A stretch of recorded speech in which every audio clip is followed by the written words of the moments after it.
Here's something that's going to mess with your head before you've even had your morning coffee.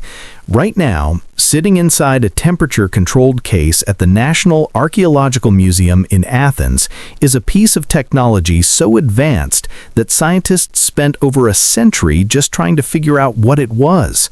It was pulled from the bottom of the ocean by sponge divers in 1900. It is over 2,000 years old.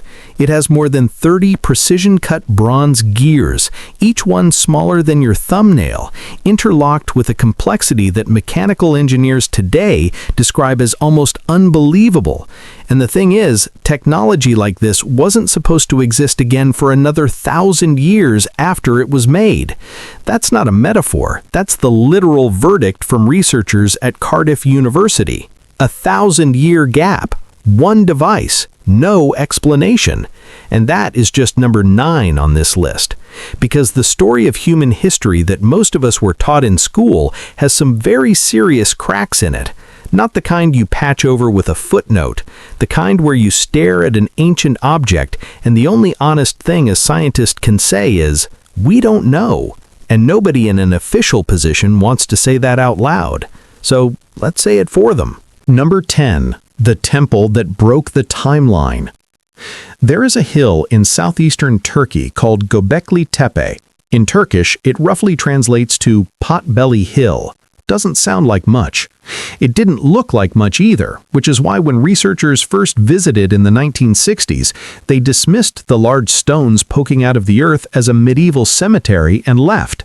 That was possibly the most expensive misread in the history of archaeology, because when German archaeologist Klaus Schmidt showed up in 1994 and actually started digging, what came out of the ground rewrote the entire story of how civilization began. What Schmidt found were massive circular enclosures made of T-shaped limestone pillars, some over 18 feet tall and weighing more than 20 tons, covered in elaborate carvings of vultures, scorpions, foxes, lions, and abstract symbols. The construction was deliberate and breathtaking, and here is where your brain starts to resist what your eyes are reading. Göbekli Tepe has been dated to approximately 9600 BCE. That makes it older than the Egyptian pyramids by nearly 8,000 years. It predates Stonehenge by 6,000 years. It predates the invention of writing, the wheel, and, according to every textbook written before 1994, it predates civilization itself. The accepted story of human progress went like this. First, you learn to farm, then you settle, then you build villages, then cities, then religion and monuments follow. That sequence was treated as settled science. Göbekli Tepe destroys it. The people who built this site were hunter-gatherers. No evidence of farming anywhere near it at the time of construction. No permanent settlement. And yet these people coordinated the transport and precision installation of stone pillars weighing tens of thousands of pounds, using geometric planning based on equilateral triangles to position the enclosures. Essentially a blueprint. Hunter-gatherers with a blueprint. 6,000 years before Stonehenge. Around 8,000 BCE, Göbekli Tepe was deliberately buried. Not abandoned, buried. Someone came back and covered the entire site in debris on purpose. We still have no consensus on why. Less than 5% of the site has been excavated, meaning the overwhelming majority of what's under that hill hasn't been seen in over 10,000 years. Schmidt dedicated the rest of his life to the site before he passed away in 2014, and he reportedly said in his final years that the more they uncovered, the less they understood. What we do know is that it existed before it was supposed to be possible, and that alone should keep you up at night. Number 9. The computer that shouldn't exist. Back to that device in Athens, the one the sponge divers pulled from a shipwreck in 1900. For 2 years after it surfaced, it sat in a museum workroom, and nobody knew what to do with it. Just a corroded, barnacle-encrusted lump of bronze. Then, in 1902, a Greek archaeologist looked closer and noticed something inside it. A gear. an actual precision-cut, interlocking gear inside a 2,000-year-old object from the ancient Mediterranean seafloor. This is the Antikythera mechanism. The more scientists studied it, the more impossible it became. X-ray imaging in the 1970s revealed at least 30 bronze gear wheels, some with teeth just 1 millimeter long, arranged in an interlocking system of extraordinary complexity. By 2006, researchers from Cardiff University confirmed this device could track the movements of the Sun, the Moon, and all 5 planets known to the ancient world. It could predict solar and lunar eclipses decades in advance. It tracked the 4-year cycle of the ancient Olympics. It had a user's manual engraved into its surface. It was a working handheld model of the cosmos, operated by turning a small knob. Lead researcher Mike Edmonds said he would rank the Antikythera mechanism above the Mona Lisa in terms of historical significance, not because it's more beautiful, because nothing else like it exists from its era, and nothing comparable was built again for over 1,000 years after the ship carrying it sank. That gap is the problem. You don't invent something this sophisticated and then have it vanish from human knowledge without a trace. University College London researchers who built a full digital reconstruction in 2021 admitted they still cannot fully explain how ancient craftsmen produced it. The concentric tube system in its core would require a lathe in modern manufacturing. Ancient Greeks didn't have lathes, and yet the mechanism sits in Athens, not caring about our explanations. Number 8. The mummies and the impossible drug test. In 1992, forensic toxicologist Dr. Svetlana Balabanova ran chemical tests on Egyptian mummies from a Munich museum collection. She was looking for standard biological markers, ancient diet, disease, ordinary fingerprints of ancient life.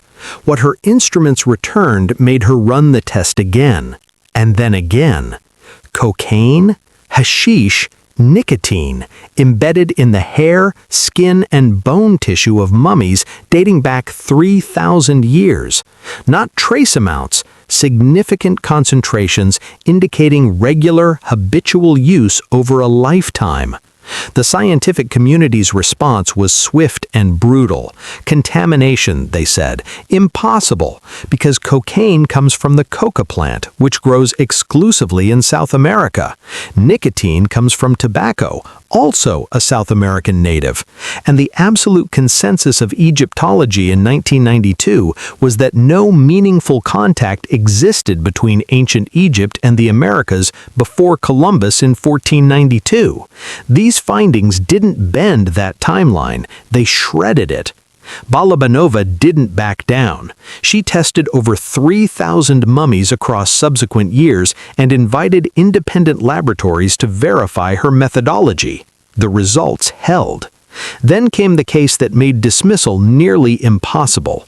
A mummy known as Hanut Tawi, an Egyptian priestess with an intact burial and unquestionable provenance.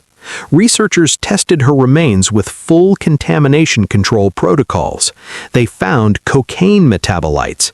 Not just cocaine itself, but the chemical byproduct a living body produces when it processes cocaine.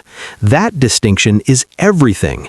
You cannot introduce a metabolite through post-mortem contamination. The body has to be alive to produce it. Hanut Tawi had processed cocaine while she was breathing. The bones don't lie. The official timeline does. Number 7. The skulls that genetics can't explain. In 1928, Peruvian archaeologist Julio Tello was excavating burial sites on the Paracas Peninsula on the southern desert coast of Peru. He pulled hundreds of mummies from the earth, wrapped in intricate textiles preserved by the bone-dry air for over 2,000 years. But it wasn't the fabric that stopped him. It was the heads. Over 300 skulls emerged, with a feature so visually striking that photographs of them still generate more debate than almost any artifact on Earth. These skulls were elongated, not slightly, dramatically. The cranium stretched backward and upward into a shape bearing almost no resemblance to a normal human head, with some reaching nearly double the cranial volume of an average skull. The initial explanation was head binding, the practice of wrapping an infant's soft skull to reshape it as it grows, documented in ancient cultures worldwide. Researchers assumed the same explanation applied, and for decades the conversation ended there. Then people started measuring, and the measurements created a problem binding cannot solve. A normal human skull has two parietal plates, the large bones forming the top and sides of the cranium. A significant number of the Paracas skulls have only one, a single fused parietal plate. Head binding can reshape a skull dramatically. What it cannot do is alter the number of cranial plates. That number is genetic, fixed at conception. No amount of external pressure changes it. Researchers also documented different angles at the rear of the skull, shifted eye socket positioning, and a flattened parietal region structurally unlike anything binding produces. These are not signs of reshaping. These are signs of different underlying anatomy. In 2014, DNA samples from the skulls reportedly showed mutations absent from any known human, primate, or animal genetic database. Those specific results haven't been independently verified in a peer-reviewed journal, and that gap matters. But the single parietal plate is not disputed. It has been documented and photographed by multiple researchers. 2,000 years in the Peruvian desert, and these skulls are still asking a question no one has answered directly. Number 6. The caves nobody built. In June of 1992, a farmer named Wu Anai decided to drain a pond near his village in China's Zhejiang province that local legend called bottomless. He didn't believe in bottomless ponds, so he rented a pump. It took 17 days. What was revealed was not a pond bed. It was a ceiling, a carved, human-made ceiling descending into a cavern of extraordinary scale, supported by precise columns, its walls covered in a repeating diagonal chisel pattern at a consistent 60-degree angle across every surface. The chamber measured nearly 1,000 square meters, with ceilings reaching 30 feet. Wu Anai pumped out a second pond, another cave, then another. Then another. Eventually, 24 separate caves were discovered across an area of roughly 25,000 square meters, all sharing the same architectural style, the same chisel pattern, the same columns, the same atmosphere of deliberate, massive construction. Estimates of stone removed to create them exceed 1 million cubic meters, all extracted by hand. The site became known as the Longyu Caves, and Chinese authorities officially designated them an archaeological mystery yet to be solved. Not a single ancient Chinese text references their construction. China is a civilization famous for the precision of its historical record. They documented harvests, floods, the movements of emperors across thousands of years. And yet the coordinated excavation of 24 massive underground chambers during one of the most thoroughly documented periods in Chinese history left zero written record. No tools inside, no artifacts, no human remains, no evidence of any purpose whatsoever. Engineers who've studied the site note that the structural precision, correctly load-bearing columns, and consistent wall angles is not what you expect from ancient hand tools. The caves exist, the explanation does not. Number 5.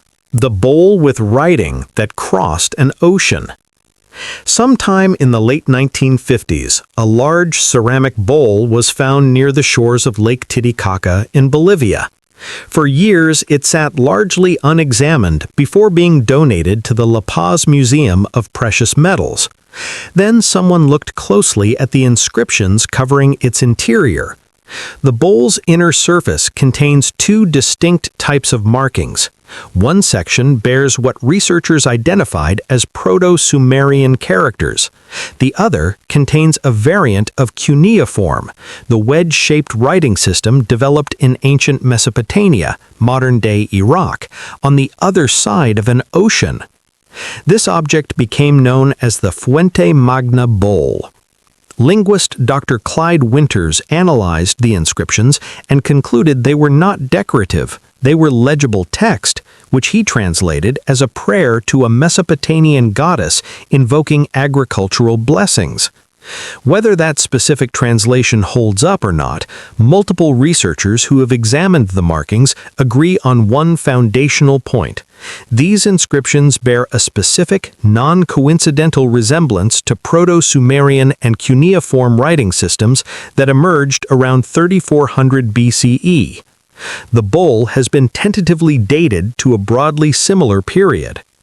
The official historical position is that the Atlantic Ocean was uncrossable until the 15th century. No meaningful contact between Mesopotamia and South America. The Fuente Magna Bowl places Mesopotamian script in Bolivia and declines to explain itself. Skeptics have raised forgery, always reasonable when discovery circumstances are incomplete, but forensic analysis has not supported that hypothesis. The object is genuinely ancient. The inscriptions show the same aging as the ceramic itself. Someone made this in antiquity with knowledge of a writing system that had no business being on that continent. The bowl sits in La Paz. The question sits unanswered. Number 4. The human species nobody expected. In 2008, a Russian archaeologist in Denisova Cave in Siberia found a bone fragment no bigger than a fingertip and almost discarded it. What the lab returned when they extracted DNA from that scrap left researchers speechless. The genetic material didn't match Homo sapiens. It didn't match Neanderthal. It belonged to a completely unknown species of human being, a third branch of humanity that had walked the earth and vanished, leaving almost nothing behind. Scientists named them the Denisovans. The standard story of human evolution had a satisfying arc. Modern humans emerged in Africa, spread outward, and eventually replaced or interbred with Neanderthals in Europe. The Denisovans don't fit that story. They occupied a vast territory stretching from Siberia to Southeast Asia, not before us or after us, but alongside us, a parallel branch of humanity hiding in the genetic record until that morning in a Siberian cave. And their genes didn't die when they did. Modern Tibetans carry a Denisovan gene variant called EPAS1 that gives them a remarkable ability to thrive at high altitude, an inheritance from a supposedly extinct species. Indigenous Australians and Melanesians carry up to 5% Denisovan DNA, implying not a single chance encounter, but sustained contact across generations. Then there's the bracelet. Among the artifacts recovered from Denisova Cave was a polished chlorite bracelet with a drilled hole so precisely made that one researcher described it as appearing to have been made with a high-speed rotary tool. It has been dated to approximately 50,000 years ago. The drilling technique used wasn't believed to exist until tens of thousands of years later. Think about what that means. A species we didn't even know existed 50 years ago was producing jewelry with technical precision that our own ancestors supposedly hadn't figured out yet. The entire physical record of the Denisovans is 4 teeth, a finger bone, a jaw fragment, and a piece of skull. That is what remains of a species that may have inhabited Asia for 500,000 years. If something this significant could nearly vanish from the archaeological record, the question that follows is deeply unsettling. What else have we missed? Number 3. The ruins that predate their own builders. High in the Bolivian Andes, at nearly 13,000 feet above sea level, there is a stone doorway that opens onto nothing. It stands 10 feet tall, weighs an estimated 10 tons, and was carved from a single block of volcanic andesite, so hard that modern diamond-tipped tools struggle to cut it cleanly. No quarry for this stone has ever been identified. The Gate of the Sun stands alone on a windswept plateau at the edge of Lake Titicaca, and it has been there for a very long time. The official explanation attributes it to the Tiwanaku civilization, dating construction to between 500 and 900 AD. But archaeoastronomers studying the dense carvings on its face found something that complicates that date considerably. The central carved figure is surrounded by 48 winged attendants in 3 rows, and the entire composition encodes a solar calendar of remarkable precision, tracking 290-day periods, lunar cycles, and celestial movements with an accuracy requiring generations of systematic astronomical observation to develop. Bolivian archaeologist Arthur Poznansky spent 40 years analyzing the site's alignments and concluded the original construction dated to approximately 15,000 BCE. The academic establishment rejected his timeline, but nobody has cleanly dismantled his methodology either. What the mainstream account rarely includes is this. The Tiwanaku themselves, in their own oral traditions, described inheriting ruins at Lake Titicaca. They spoke of a catastrophe, a great flood that destroyed an older civilization on those shores. They said they were not the builders, someone came before them. And beneath the lake, researchers have confirmed submerged walls, roads, and terracing that could only have been built when water levels were dramatically lower than today. A 10-ton doorway, an unidentified quarry, a calendar that shouldn't exist, and builders who said it wasn't theirs to begin with. Number 2. The Bronze Age civilization that appeared from nowhere. In 1986, a construction crew near Guanghan in China's Sichuan province hit something hard underground. They dug deeper. What emerged from 2 sacrificial pits sent archaeologists into a quiet kind of panic. Over 1,000 bronze, jade, and gold objects came out of the earth, and not one resembled anything previously known from Chinese history. No predecessor culture, no traceable artistic lineage, no earlier examples of the same iconography anywhere in the archaeological record. The Sansun Dui artifacts simply appeared, fully formed and extraordinary, and they dated back between 3,000 and 5,000 years. Bronze masks nearly 4 feet wide with eyes pushed forward on extended tubes protruding several inches from the face, a feature found in no other ancient culture on Earth. A bronze tree nearly 13 feet tall decorated with birds and hanging jade pendants, whose meaning is still actively debated. A human bronze figure close to 8 feet tall with hands positioned in a way no researcher has conclusively explained. The craftsmanship was not rough or experimental. It was precise, confident, and ambitious. Whatever tradition produced these objects had been refining it for a long time. There is just no evidence of that tradition anywhere outside these pits. The Sansun Dui culture left no written language and almost no human remains. They created on a scale that still challenges bronze casting experts today, buried their most sacred objects in those pits, and disappeared. No gradual decline, no absorption into a neighboring culture, gone. New excavations resumed in 2021 uncovered additional pits with silk remnants, ivory, and a gold mask that stunned researchers worldwide. The site is not finished. A regional Bronze Age culture does not independently develop this level of mastery without a traceable lineage, and yet the lineage simply is not there. The ancient texts with the wrong information in them. There's a particular feeling that comes from reading an ancient text and finding something in it that doesn't belong in the era it was written. Scholars who've spent serious time with the ancient Indian Sanskrit texts called the Vedas know that feeling.